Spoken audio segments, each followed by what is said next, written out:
मेरा बेटा मेरा सब कुछ था और उसके। महिला वहां से निराश होकर एक और घर गई और इस संसार में ऐसा कोई व्यक्ति नहीं है।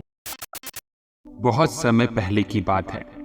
एक छोटी से गांव में एक महिला अपने इकलौते बेटे के साथ रहती थी। उसकी दुनिया उसी बेटे के इर्द गिर्द घूमती थी और वो उसे अपने जीवन का सबसे अनमोल रत्न मानती थी। एक दिन अचानक ही उसके बेटे का बीमार होकर निधन हो गया। बेटे की मृत्यु से वो महिला पूरी तरह से टूट गई। उसका दुख असीम था और उसके लिए ये यकीन करना मुश्किल हो गया कि अब वो अपने जीवन में अकेली रह गई है। उसने खाना पीना भी छोड़ दिया और किसी से भी बात नहीं करती थी। वो बस दिन रात अपने बेटे को याद करके रोती रहती थी। महिला का दुख देखकर गांव के लोग भी दुखी हो गए। उन्होंने उसे कई तरह से समझाने का प्रयास किया, पर वो किसी की भी बात सुनने को तैयार नहीं थी। उसका मन केवल ये सोचकर भरा हुआ था कि वो अपने बेटे के बिना कैसे जिएगी। लोग उससे कहते थे कि समय के साथ उसका दुख कम हो जाएगा, परंतु वो मानने को तैयार ही नहीं थी।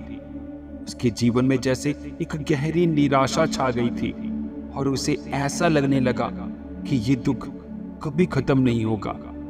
एक दिन किसी ने उसे सुझाव दिया कि वो अपनी समस्या लेकर एक गांव के प्रसिद्ध संत के पास जाए। वो संत अपने ज्ञान और दया के लिए पूरे इलाके में प्रसिद्ध थे और लोगों का भी मानना था कि उनकी बातों में वो शक्ति है जो लोगों को उनके दुख से उबार सकती है।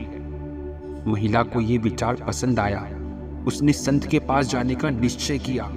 शायद संत के पास उसके दुख को हरने का कोई उपाय हो। महिला संत के पास पहुंची और उनके सामने अपने बेटे का निधन का दुख साझा किया। वो रोते हुए बोली, गुरुजी, मेरा बेटा मेरा सब कुछ था और उसके बिना मेरा जीवन अंधकारमय हो गया है। मुझे ऐसा लगता है जैसे मेरे जीवन में अब कोई अर्थ ही नहीं बचा है। कृपया मुझे इस दर्द से मुक्ति का कोई उपाय बताइए। संत ने महिला की बात ध्यान से सुनी और कुछ देर तक चुपचाप बैठे रहे। फिर उन्होंने गहरी सांस ली और बोले, मैं तुम्हारी मदद करूंगा, लेकिन पहले मुझे एक कार्य में तुम्हारी सहायता चाहिए। महिला उनकी बात सुनने को तैयार हो गई। संत ने कहा, तुम इस गांव में जाओ और किसी ऐसे घर से एक मुट्ठी चावल लेकर आओ जहां कभी किसी को कोई दुख या परेशानी हुई ना हो। जब तुम ऐसा घर ढूंढ लोगी और वहां से चावल लेकर आ जाओगी, तब मैं तुम्हारे दुख को हरने का उपाय बताऊंगा। महिला को संत की बात में उम्मीद की किरण दिखाई देने लगी। उसने सोचा कि यदि वो ऐसा घर ढूंढ लेगी तो शायद उसका दुख भी समाप्त हो जाएगा। वो उत्साह के साथ गांव में निकल पड़ी और घर घर जाकर ये प्रश्न पूछने लगी, क्या उस घर में कभी कोई दुख या परेशानी हुई है?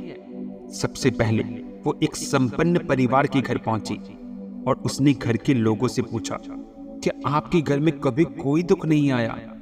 उस परिवार के लोग पहले तो चौंके, फिर उन्होंने बताया उन्होंने भी जीवन में कई दुख सहे हैं। उनके एक सदस्य ने अपनी बीमारी के कारण कष्ट झेला है और उनके परिवार में भी काफी उतार चढ़ाव आए हैं। महिला वहां से निराश होकर एक और घर गई और वही प्रश्न पूछा और वहां के लोगों ने बताया कि उनका जीवन भी दुखों से अछूता नहीं रहा है। उन्होंने भी आर्थिक संकटों, बीमारियों से और अन्य कठिनाइयों का सामना किया है। महिला ने एक के बाद एक कई घरों में ये प्रश्न पूछा, परंतु उसे ऐसा कोई घर नहीं मिला जहां कभी भी कोई दुखी ना आया हो। महिला को एहसास होने लगा कि हर व्यक्ति के जीवन में किसी न किसी रूप में दुख आता है। वह जहां भी गई उसे ये पता चला कि जीवन में किसी न किसी कारण से पीड़ा झेलनी ही पड़ती है और तब उससे महसूस होता है कि हर कोई अपने जीवन में किसी न किसी दुख से तो गुजरा है और ऐसा कोई नहीं है जिसने केवल खुशियां ही देखी हो। दिन के अंत में महिला संत के पास वापस आती है और उसने नम आंखों से संत से कहा, गुरुजी, मैं पूरे गांव में हर घर में गई, लेकिन मुझे ऐसा कोई घर नहीं मिला जहां किसी ने भी कभी कोई दुख ना देखा हो। मुझे अब समझ में आ गया है कि दुख जीवन का ही एक हिस्सा है और मैं अकेली नहीं हूं जिसे दुख का सामना करना पड़ा हो। हर किसी ने कभी न कभी इस यात्रा का अनुभव किया ही है। संत ने मुस्कुराते हुए कहा, बिल्कुल सही। इस संसार में ऐसा कोई व्यक्ति नहीं है जो दुख से अछूता रहा हो। दुख और सुख जीवन का ही हिस्सा है और ये अनुभव हमें सिखाता है कि हम केवल अपने दुख को ही नहीं बल्कि दूसरों के दुख को भी समझें और स्वीकार करें। जब हम ये समझ जाते हैं कि हर कोई इस यात्रा से गुजरता है तो हमारा मन धीरे धीरे उस दर्द से उबरना शुरू कर देता है। तुमने दूसरों के दुख को समझा और उसी ने तुम्हारे दुख को हल्का कर दिया। यही जीवन का सत्य है।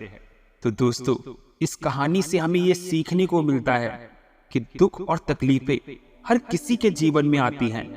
इसे दूर करने का सबसे अच्छा तरीका है इसे समझना, इसे स्वीकार करना और दूसरों के साथ सहानुभूति करना।